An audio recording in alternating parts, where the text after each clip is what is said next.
you so much for being part of Sauti Kweli Media. We're here today with the one and only Brown Ashira, who was the first ever Secretary General of Mount Kenya University, now working with Nairobi County Council as a public health officer. This guy has traversed all odds from Western Kenya to come and be a student leader at Mount Kenya University, and furthermore, he has gone further to do many things in this country. We want to hear his insight on leadership, on youth leadership, and his journey as a leader ever since high school to where he is right now, and where his ambition will lead him to. Welcome, Brown Ashira, to our show. Thank you so much. I'm happy to be here on the show. Yeah, thank you for finding time to invite me on this show. I'm happy. Thank you for accepting our call. Asante sana. And in a nutshell, yes, I want you to look at this camera, introduce yes. yourself, tell the viewers who you are, so that they understand who is on the show today. Well, I'm happy. My name is Brown Ashira. Ashira is the first Secretary General for Mount Kenya University Student Association, the one that ushered in Mount Kenya. I remember we were the first cabinet where Muliro was my president. And that cabinet, we had around 9 cabinet ministers. And we really did a good work for the students of Mount Kenya University. And as we're able to see, we're outside here now, doing a lot of things and other things in leadership as well. So I'm happy for what I gained in Mount Kenya as a student leader by then. Okay. Yes, sir. From Ingote? Yes, from back Ingote. In Western Kenya, Kakamega County. What inspired you to come to Mount Kenya University? Well, inspiration draws from a lot of things. One, I studied from Western Kenya. Yes. I wanted to have at least a different experience, a different environment. After I cleared my Form 4, I got an invitation to study at Mount Kenya to take public health, of which I did. And I was happy because it was a great experience. It was an experience that I didn't want to lose. Personally, I wanted to go outside Western Kenya, come to Central Kenya, see what our friends in Central Kenya are doing. And I was glad to be part of Mount Kenya University as a founding student leaders. How did it feel being the first ever Secretary General of the then just given charter Mount Kenya University? Well, I would say it was not an easy thing. It was a great honor. I must say it was a great honor indeed. It was not something to take lightly. Personally, I was happy because, leadership actually comes from God. Yes. First of all, you see a need to lead, then you see that, and you see that opportunity unfolding, especially when you've come in Mount Kenya, you've come in Central Kenya. It's your first instance as a student, first of all as a student, then there as a student leader. It's a good inspiration. It gives you a platform to be able to market your leadership qualities. And so it's not something that you can take for granted. It was a great inspiration. It was something that I took it, I didn't take it lightly.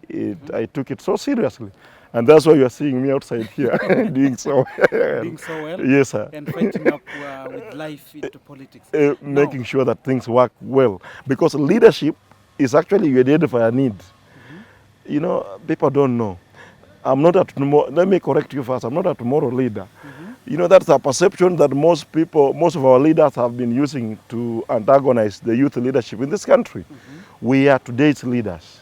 And that is the only thing I always say. Because if I say, for example, I'm a tomorrow leader, well, tomorrow is good. Tomorrow is polished to today. So when I'm polishing my today, it means I'm supposed to be a good leader for tomorrow. But as we speak, I lead. Because where I even come from, even in my own family, I lead as a father. I am supposed to provide leadership to my wife, leadership to my 3 children, leadership to my, even in the church setting. Yes. So leadership doesn't necessarily mean political leadership. It means it's all round, even where we are, even where you go. So it's an inspiration and something good. Yes, Buanapan. How did it feel you beating, you're from another tribe? Yes, sir. Central Kenya is diverse, and mostly Mount Kenya University was diverse with people from its area, the Kikuyus. How was it? Was it easy or was it hard, you competing with them and beating most of them? I must say it was not an easy task. Nevertheless, was I an easy person? Because I knew whenever you are going for something, you plan for it. It was not an easy task, bearing in mind 2007 was a polarized, the country was polarized. We were coming from the post-election quagmire, and everybody seemed who looked from a different region, looked actually in quotes an enemy. But I want to be categorical, because in Mount Kenya, being a student-centered whatever, it was not for Kikuyus alone. We had students from even from Turkana, all the way from Garissa, Nyanza, Mombasa. So it was like a cosmopolis. So we were not. I was not worried. But what was worrying me is that it was the issue of the position that I was to hold, because my competitor was from Central Kenya. Was a lady, but I didn't overrate her. I didn't underrate her. Neither did I overrate her. I gave her what she's supposed to have received, because campaigns, when you're going for campaigns, you don't go for things that you cannot be able to manage. I made my plan so clearly. Also, together with my campaign team, I had a very serious campaign team that together, in fact, I saw you the other time interviewing my president, yes. Muliro. Yes. You can imagine Muliro had a very strong one, and I also had to do mine. So it was not an easy task. It was not something you go and give and take. We had to sit down, plan, strategize, have a clear roadmap, so that we can tell the students we are the people to lead them, and you are the people who have the solutions to their problems. Yes. And we did that, and we went to the students' fraternity, and they saw that confidence in us. They saw that confidence in my president Muliro. They saw that confidence in the other cabinet members, and we were elected. In fact, our cabinet, it was one of the most balanced cabinet. We had Ameru there, we had a Kikuyu there, we had Luyas there, we had a Maasai there, we had Luos there. So it was one of the most, if so to speak, the most balanced cabinet in the student history of Mount Kenya University. Oh, wow. Yes. Now, I would also wish to understand your journey as a leader, where it started from, what inspired you to be a leader. Yeah. Maybe it was not only in Mount Kenya University, it started from somewhere. True. Make our viewers understand, where did your leadership journey start from? Yes. I draw my inspiration first from the Bible. I'm a believer. When I was born, my father and my mother took us to church, and I started leading from the church. My mother and my father are staunch Salvation Army people. They are generals. Kwa Kiswahili wanasema ni watu wa jeshi la wokovu. Ile kanisa la jeshi la wokovu. So when we went there, I began from there. I was a youth leader from there. From the church setting, I went to a high school. I became a dormitory prefect. I became a workshop prefect in high school. I did all those things. I was a very workshop prefect. Then from the workshop prefect, I was also the CU chairman, if you don't know. That's what I was saying. I was the CU chairman. Leadership comes from God. That's where from the CU chairmanship, I came to Mount Kenya. And for the first time in Mount Kenya, when I entered in Mount Kenya in the year 2006, I began by being a class rep. You know, you cannot just become a secretary general. We began from being a class rep. From class rep, I moved from class rep to, within the class rep session, we had our own organization as well. The union of, that's the same way the council of governors. The class reps, we had our own arrangement. Yes. And I rose to be the secretary to that arrangement.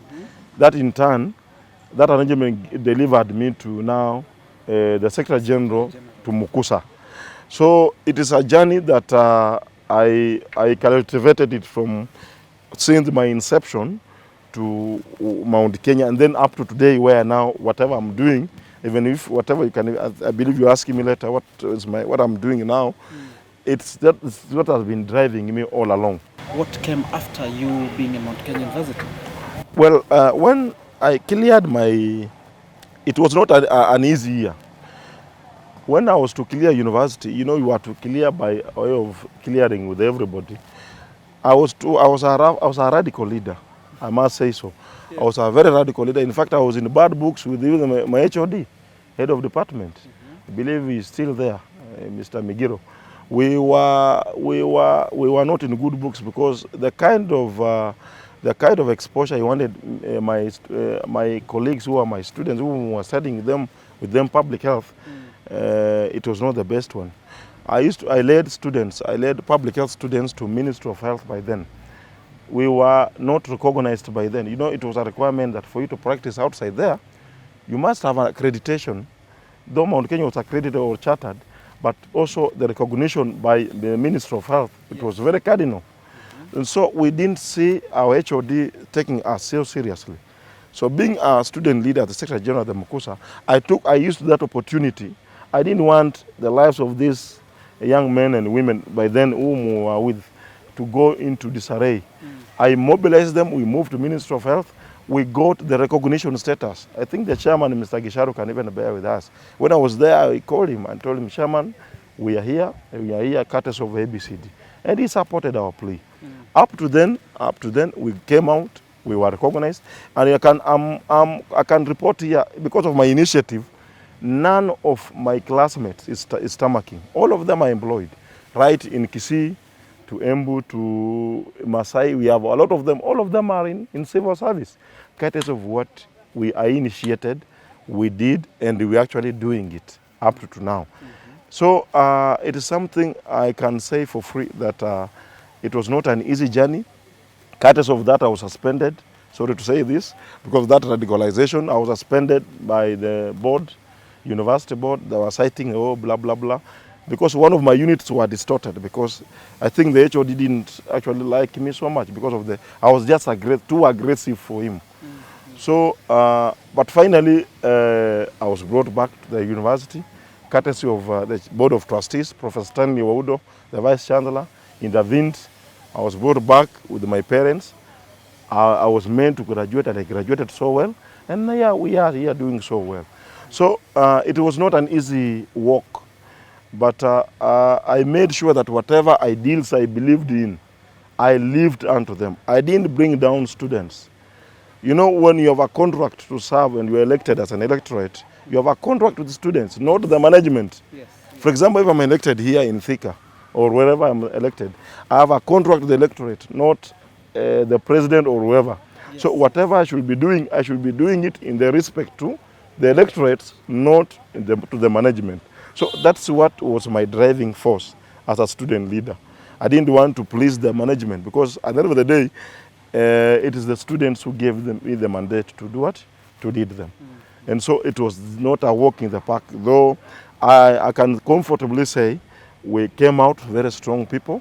As you were able to see, we are doing very great things here. We are doing a lot of accomplishments that are actually very good and actually very nice. So what is the greatest achievement or legacy you can say you left in Mount Kenya University that if we go back to the book of records, we can tell Brown left this as a gift to Mount Kenya University during your tenure as the Secretary General? I'll say this. Number one, there's no greater gift than mentorship. A lot of students, I can even tell you for free, some of them even call me and say, you've mentored us. You are one of the best orators. Because I remember one time we could stand and, we speak. You mentor, you inspire. Yes. So I was like a source of inspiration to most of them. That is one of the greatest achievements, because when you inspire somebody, then I inspire you, for example, then you go outside, then you achieve, then you become successful. The source, it is very, very important. Yes. Number two, I've just mentioned to you that I made sure that all the students, all the public health students in the Department of Public Health or Environmental Health Division, all of them, and I mean all of them, all my class students, all of them are in civil service, courtesy of the recognition.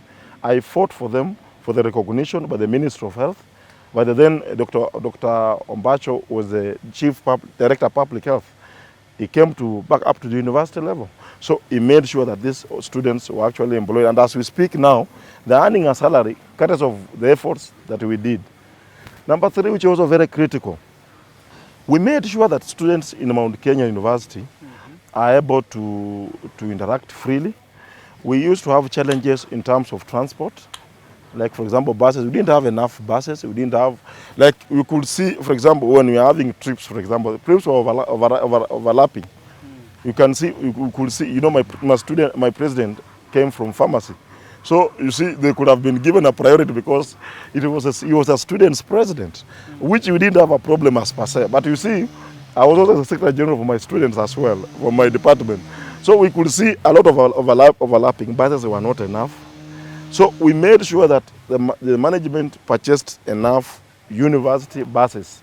And you can be able to see, even as we speak now, whatever is there at the university is courtesy of the student leadership, the cabinet that was there in the year 2009, that was set straight by Hadini Muliro, who was the president by then. So they're enjoying the transport is not an issue as we speak at the moment. Yes. Those are courtesy of our efforts.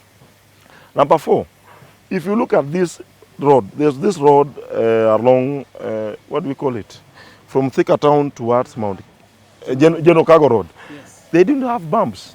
You could see, even when students are actually moving, you get lorries overlapping, matatus overlapping. We had a lot of severe accidents. We could, like, every Friday, we could take a lot of students to hospitals. That we made sure that those bumps are erected. And as we speak, buses, there are some controls in terms of movements.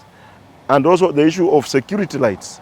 We didn't have security lights as we speak at General Cargo Road. But because of our students used to be mugged. I remember one of our student leaders, may God rest his soul, eternal peace, Mr. Mwenda, was mugged. He was murdered in cold blood. Just when he was moving from Thika Town to the hostels. We were called by my president, Adin, and others, and the cabinet members.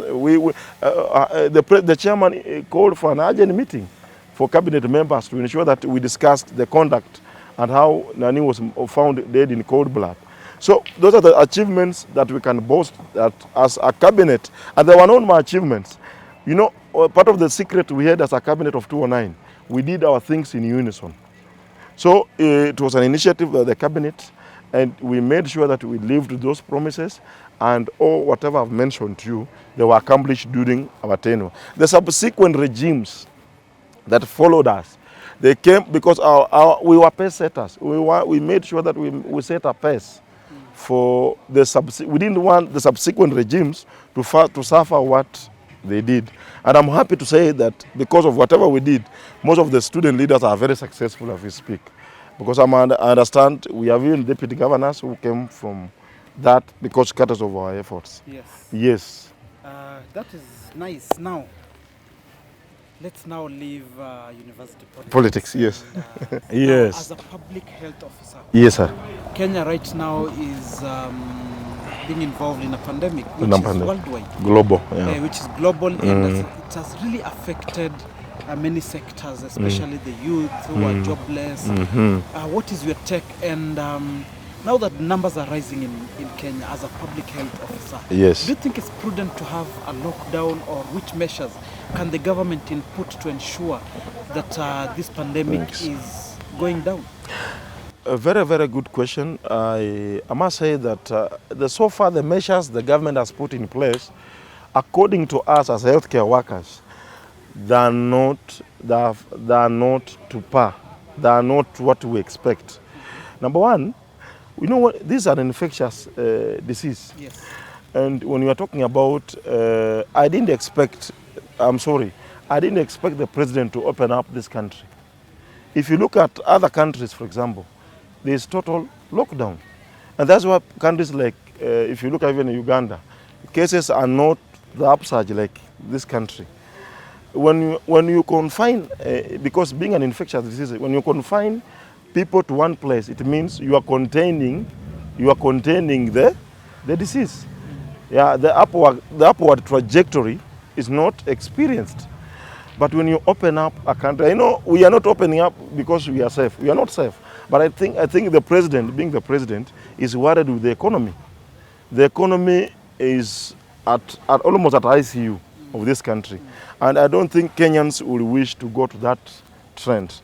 So the most important thing is that whatever the measures, including wearing of masks, ensuring that there is some curfew hours are adhered to, social distancing issues, maneno ya washing of hands or sanitizing, all those measures are actually very good. But I would have wished, if I was the president of this country, even for 1 minute as we speak now, I would have declared a lockdown for this country for the next 21 days so that we can be able to contain this pandemic once and for all. Because we failed at the initial stage. Why, if our president had good advisors, because I remember as Minister of Health with challenges, we didn't have a very stable minister. The then Minister Cecil Kariuki had involved in other things. But the minister currently that we are having, at least he has provided some leadership, some good leadership as we speak. So it is important. Lives are important. You cannot compare lives to an economy. But you cannot, when you are alive, you must be alive when you eat. That's why I know these two things are cross-cutting. So I can urge the president, or I can urge, if it was my will or my wish, lockdown was the best thing to happen to this country, so that we can be able to contain these cases. Is it prudent to lockdown right now because now it's already out there? The government is not doing enough tests to per se say that this is the far this disease has gone. So do you think a lockdown will be good for the country right now? But if you ask me if it's the right time to do a lockdown, I'll also ask you a question. Will you be happy when you see people dying on the streets? Maybe perhaps you need to ask ourselves. As we are speaking today, we have a lot of cases of people who have succumbed to this COVID-19. Shall we be able to say we continue losing lives because we are fearing to lock this country down? Lives are divine, and lives are supposed to be protected. Even we as health workers have a calling to protect lives. We cannot be able to say, for example, we allow people to die. Lockdown, there's no better time for lockdown. A lockdown can come anytime, so long as it's supposed to address a certain thing. And that thing is to ensure that we contain the spread of this virus.